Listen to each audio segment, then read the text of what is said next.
भाई साहब अगर आप गाड़ी चला रहे हैं और आपको लगता है कि नींद आ रही है, देखिए नींद आने का एहसास कई तरह से होता है। ये मैं कुछ फीचर्स आपको अपने साथ पर्सनली साझा कर देता हूं। अगर नींद आ रही है, मैंने रिसेंट डेज में साल 2 साल से जो फीचर तरीका अपनाया है, आप भी अगर कर सके तो देख लीजिएगा।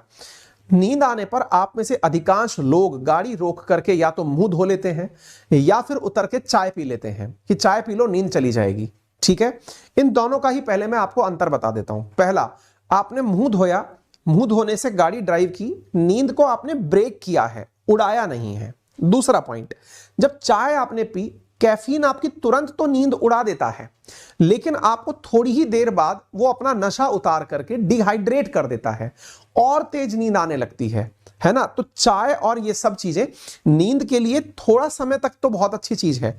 तो फिर क्या किया जाए ऐसी स्थिति में साहब? जो प्रैक्टिकल किया जाता है या फिर जो आजकल सजेस्टेड है वो क्या है, आपको नींद आ रही है ना, तो इतने सारे रास्ते में होटल ढाबे बने हुए होते हैं, आप कहीं भी गाड़ी साइड में लगाइए, और नहीं भी अगर लगा रहे हैं थोड़ा सेफ कॉर्नर में गाड़ी खड़ा करिए और उसी समय पर 15 मिनट के लिए अपनी डीप स्लीप ले लीजिए।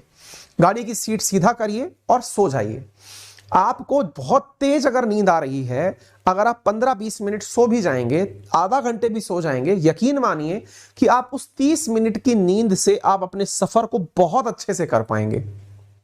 ये प्रैक्टिकल आजमाया हुआ तरीका है और अब ये रिकमेंडेड तरीका भी है। यदि आप किसी भी समझदार से पूछेंगे, मैं लिखित में भी आपको दे दूंगा, ये वर्तमान में रिकमेंडेड तरीका है। आप अपनी गाड़ी को साइड में लगाएं और कम से कम 15-20 मिनट के लिए सो जाएं। आप कहें सर 15-20 मिनट में नींद पूरी नहीं होगी, वो जो झपकी आने वाली नौबत होती है वो 15-20 मिनट में पूरी हो जाती है, नंबर 1।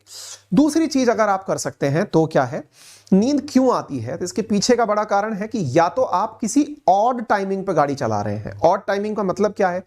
जो आपके शरीर के सोने का टाइमिंग है। उदाहरण के लिए, आपको मालूम है कि रात 11 से लेकर सुबह 6-7 बजे तक आप सोते हैं, लेकिन इमरजेंसी में आप 4 बजे जग के चल दिए हैं, तो वो नींद का टाइम है।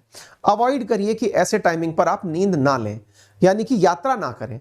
अगर आप यात्रा करने के लिए मजबूर हो गए हैं तो अपने साथ में जिन लोगों को आप बिठा के रखें उन्हें सोने मत दीजिए।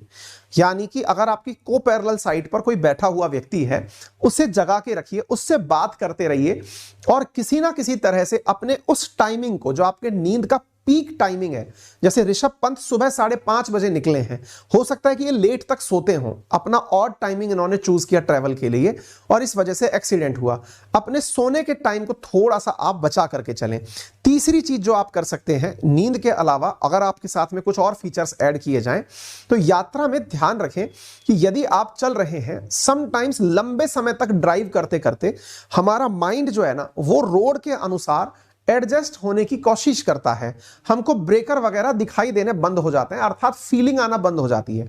इसके लिए आप 60 से 90 मिनट के अंदर चाहे 5 मिनट के लिए ही रुकिए, चाहे यूरिनेट होने के लिए ही रुकिए या पानी साइड में खड़े होकर पीने के लिए रुकिए, अपनी जर्नी को ब्रेक करिए।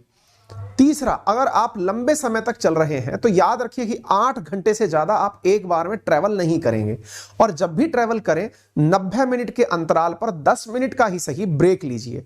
आपको थकान हो रही है तो 15-20 मिनट का ब्रेक लेकर के साइड में खड़े हो जाइए। आप जीवित रहेंगे तो जिंदगी भर यात्राएं कर पाएंगे। अगर आप ही को कुछ हो गया तो फिर यात्राओं का क्या